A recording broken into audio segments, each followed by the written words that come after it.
메시지 성경 마태복음 6장을 통해 중요한 가르침을 살펴보겠습니다. 이 장에서는 예수님께서 우리의 삶에서 어떻게 행동해야 하는지에 대한 지침을 주십니다. 먼저 사람들에게 보이기 위해 선행을 하지 말라고 강조하십니다. 이는 외적인 칭찬보다 내면의 진정성을 중요시 여기는 것이죠. 또한 주기도문의 내용을 소개하며 기도의 본질을 설명합니다. 기도는 마음에 진실된 소통이어야 하며 형식적인 반복이 되어서는 안 됩니다. 이어서 금식할 때 자신을 과시하지 말고 겉으로 드러내지 말라는 말씀을 하십니다. 마지막으로 예수님은 물질적인 것보다 하늘의 보물을 쌓는 것이 중요하다고 말씀하시며 우리의 마음이 어디에 있는지가 진정한 가치를 결정한다고 하십니다. 모든 걱정은 하나님께 맡기고 오늘 하루에 충실할 것을 가르치며 편안한 마음을 유지하라고 결론 지으십니다.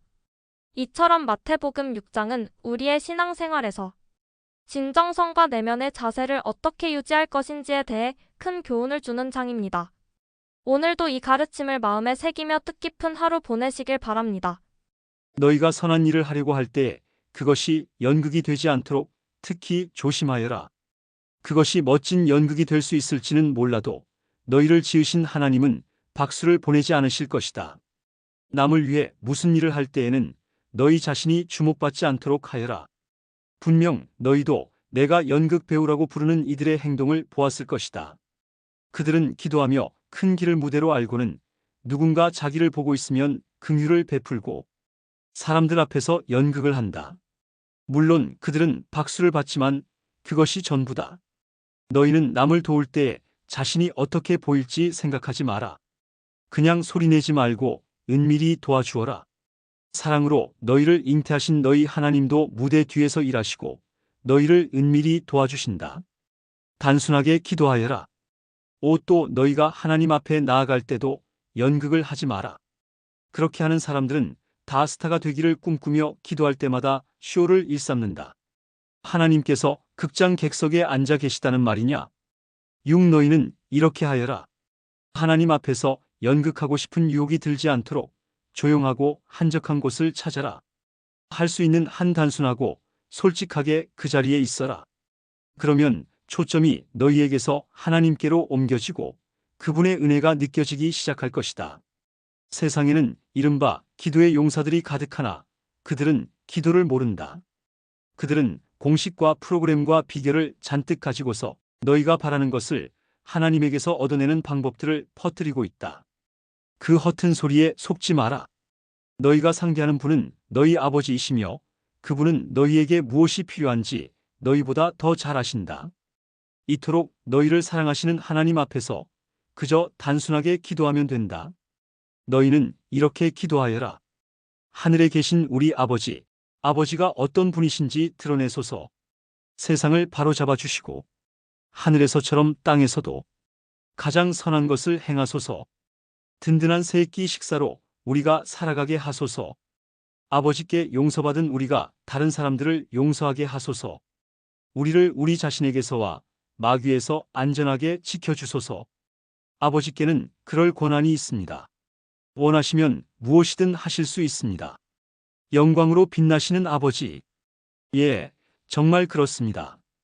기도에는 하나님이 하시는 일과 너희가 하는 일이 연결되어 있다. 예를 들어 너희가 다른 사람들을 용서하지 않고는 하나님의 용서를 받을 수 없다. 너희가 자기 몫을 다하지 않으면 하나님께서 너희에게 주실 몫을 너희 스스로 차단하는 셈이 된다. 하나님께 더 집중하려고 식욕을 절제하는 훈련을 할 때에는 요란하게 하지 마라. 그렇게 하면 조금은 유명해질지 모르나 거룩한 사람으로 변화될 수는 없다. 너희가 내면의 훈련에 들어가려거든 겉으로는 평소처럼 행동하여라. 머리를 감아 단정하게 빗고 양치질을 하고 세수를 하여라. 관심을 끌려는 수법은 하나님께는 필요 없다. 그분은 너희가 하고 있는 일을 그냥 지나치지 않으시고 두둑이 보상해 주신다. 하나님께만 예배하는 삶. 보물을 여기 땅에 쌓아두지 마라.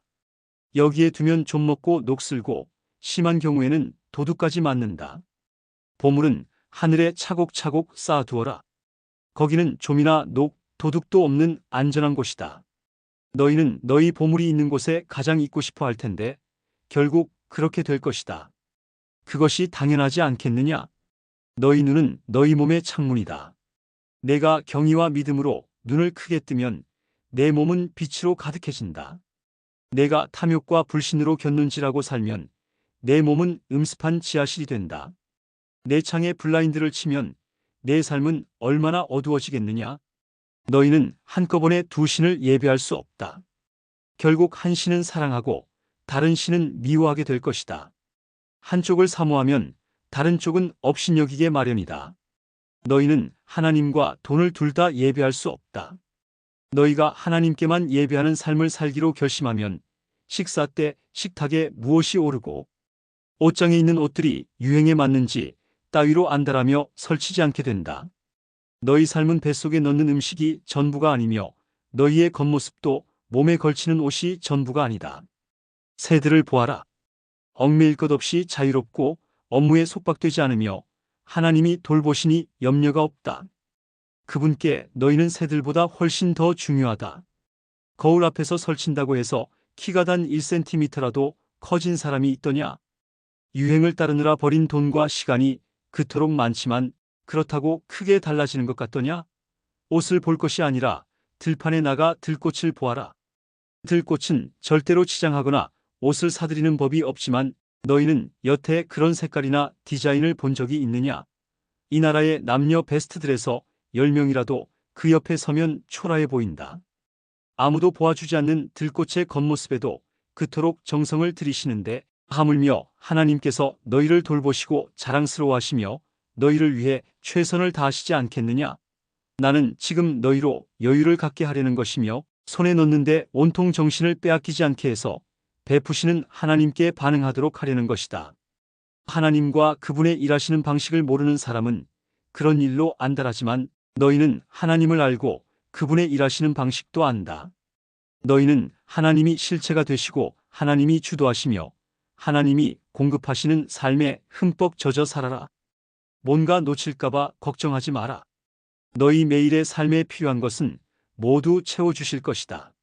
하나님께서 바로 지금 하고 계신 일에 온전히 집중하여라. 내일 있을지 없을지도 모르는 일로 동요하지 마라. 어떠한 어려운 일이 닥쳐도 막상 그때가 되면 하나님께서 감당할 힘을 주실 것이다.